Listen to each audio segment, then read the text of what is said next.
Good morning class. मैं Mohan Kumar Singh, BCA department, RSS science college Sitamarhi से C plus plus के इस वीडियो लेक्चर सेशन में आप सभी का बहुत बहुत वेलकम है। और आज जो हमारा टॉपिक है सी प्लस प्लस में वो है EOF function and get line function. यानी कि गेट लाइन फंक्शन के बारे में प्रीवियस वीडियो में हमने बताया था कि गेट फंक्शन का यूज हम लोग करते हैं reading one character at a time from A file, disc file, यानी कि जो फाइल हमारे डिस्क में सेव है इन द C++ इंटरफेस, यानी जिस इंटरफेस में हम लोग C++ का प्रोग्रामिंग कर रहे हैं उस इंटरफेस में हार्ड डिस्क ड्राइव में यदि हमारा कोई फाइल है तो एक एक कैरेक्टर को रीड करने के लिए गेट फंक्शन हमारा, और एक लाइन को पूरे रीड करने के लिए there is a get line function. लेकिन गेट लाइन फंक्शन के पे जाने से पहले there is also a concept of EOF function. तो आइए पहले हम लोग EOF फंक्शन को देखते हैं, फिर गेट लाइन फंक्शन को देखेंगे। देखिए EOF फंक्शन के बारे में क्या कहता है कि while reading operation is continue using if stream class object, यानी if stream के क्लास ऑब्जेक्ट से जब हम लोग कुछ रीड करते हैं there is a member function EOF is available for detecting the end of file। यानी कि if stream क्लास के ऑब्जेक्ट से जब हम लोग कुछ रीड कर रहे हैं तो वहाँ पे एक EOF मेथड है, एक फंक्शन है जो कि प्री डिफाइंड फंक्शन है, वो अवेलेबल होता है और ये डिटेक्ट करता है कि एंड ऑफ फाइल, यानी कि जैसे ही हमारा फाइल को रीड करना ख़त्म हो जाए, टर्मिनेट हो जाए, तो ये फंक्शन जो है डिटेक्ट कर देता है। और ये कैसे डिटेक्ट करता है तो देखिए कहता है it returns 0 while it is reading, यानी जब ये रीडिंग करता रहेगा, हमारा कौन रीडिंग करता रहेगा तो इफ स्ट्रीम क्लास का ऑब्जेक्ट जब रीडिंग करता रहेगा तो ये 0 रिटर्न करता है।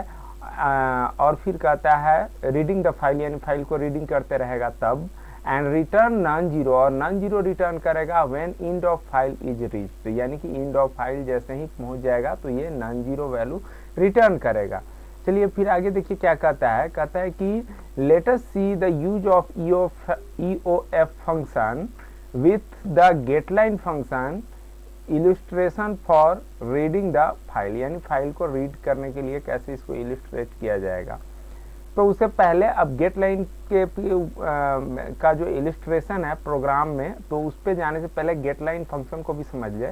क्या कहता है देखिए this is predefined function of predefined class if stream class का ये प्री डिफाइंड फंक्शन है।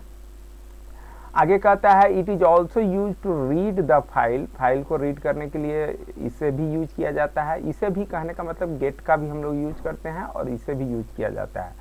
while it read line by line, यानी एक एक लाइन को रीड करता है instead of reading one character at a time like the get function, है ना। यानी कि ये जो है रीड करता है लाइन बाय लाइन,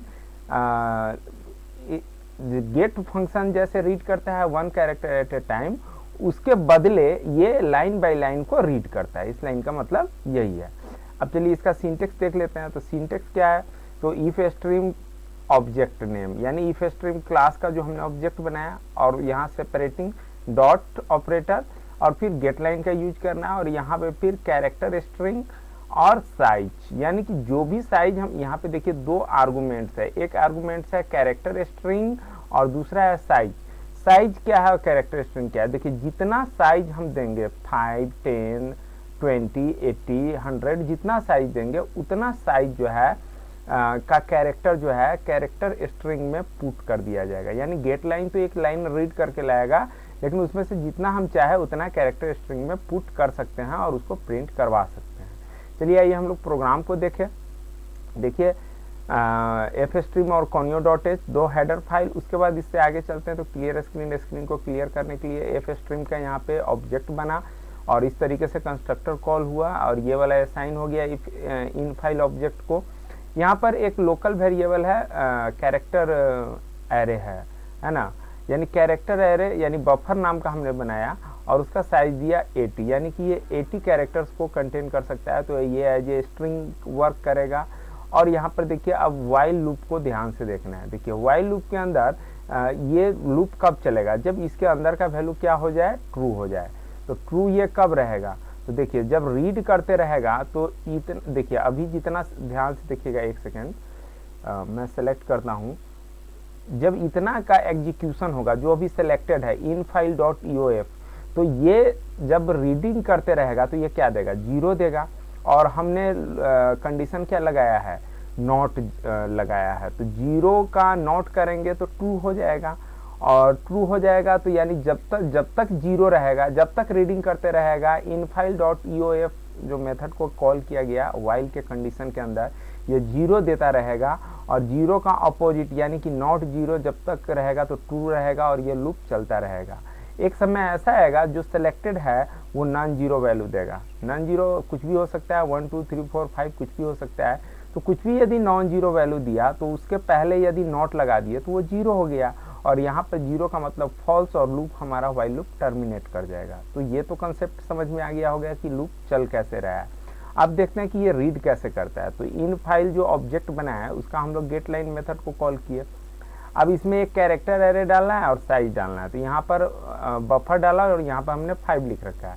हालांकि इसके बदले में हम लोग 80 भी लिख सकते हैं यहाँ पे, क्योंकि मैक्सिमम साइज इसका 80 कैरेक्टर का है। तो 80 कैरेक्टर भी एक बार में दे सकते हैं और 5 कैरेक्टर भी दे सकते हैं। 7 8 वो हमारे ऊपर है।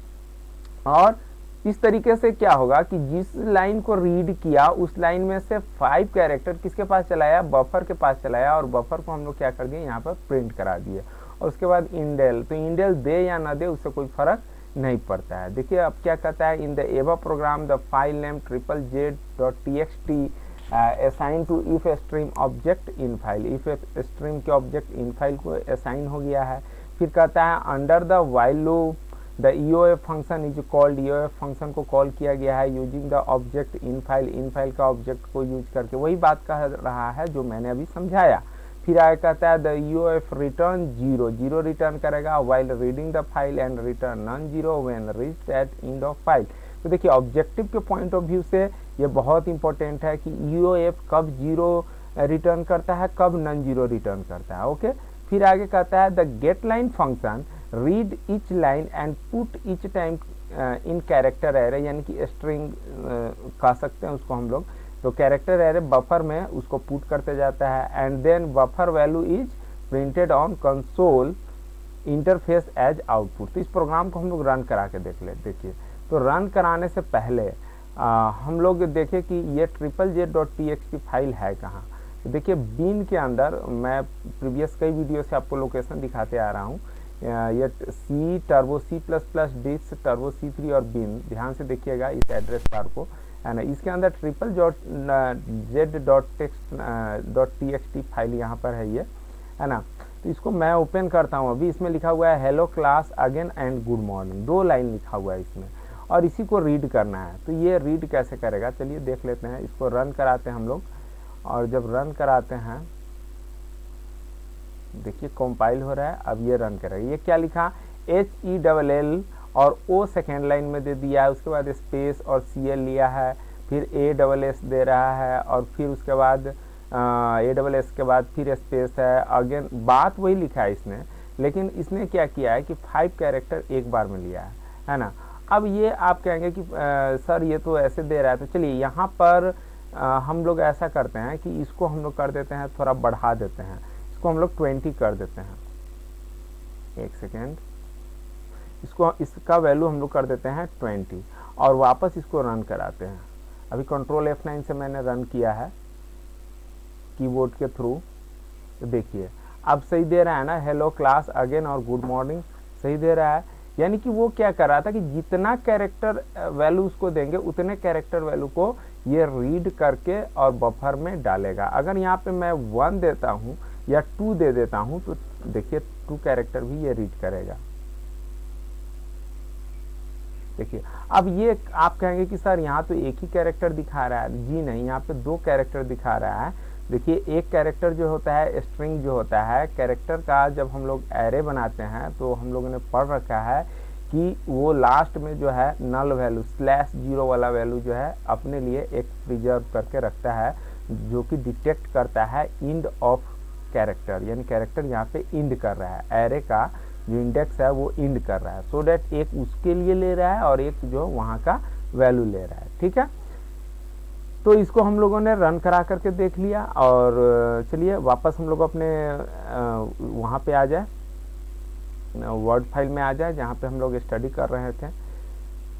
तो देखिए अब क्या है कि देखिए अब यहाँ पे गेट लाइन के थ्रू भी हम लोग देख लिए, गेट के थ्रू भी देख लिया। अब रीड करने का एक और तरीका है, वो है कि इन फाइल के साथ हम लोग डायरेक्टली जो है इस इंसर्शन ऑपरेटर का जो अभी सिलेक्टेड है सी आउट के साथ, इसका यूज करके भी हम लोग रीड कर सकते हैं, जो फर्दर नेक्स्ट वीडियो में हम लोग देखेंगे। चलिए मैं उम्मीद करता हूँ कि इन गेट लाइन का जो कंसेप्ट है और साथ ही साथ ईओएफ का, ये आपको बहुत अच्छी तरीके से समझ में आ गया होगा। और इसी के साथ मैं अपना वीडियो एंड करता हूँ। आपने मेरा वीडियो देखा, इसके लिए बहुत बहुत धन्यवाद।